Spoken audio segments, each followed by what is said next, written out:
There are fewer people alive today who experienced life during Nazi Germany, and one of them lives in Louisville. The 103-year-old was recently asked to create a painting of a place that gave her strength during Hitler's reign, but was destroyed by the regime. WLKY's Madeline Carter shows us how the artwork is now preserving her powerful memories.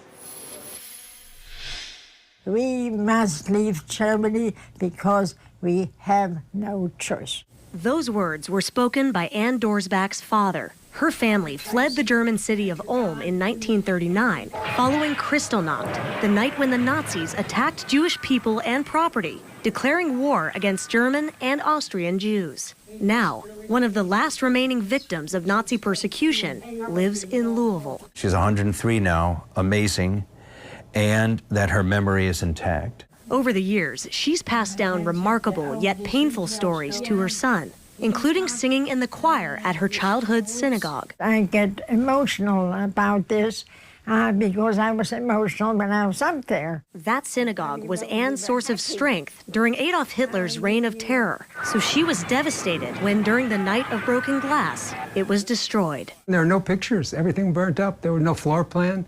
There was no drawings or photos of the inside of it, so the only thing that remained was Anne's memory of it.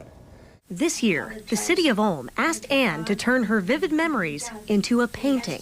For nearly 10 months, Louisville artist Tom Fannerstill was tasked with bringing them to life. I would do a sketch, just a little ink drawing sketch, and she would come and say, well, this was not quite like this, and this was not quite like this, so I would revise that and come back with another sketch. That's the rabbi's chair. And that's the cantor's chair.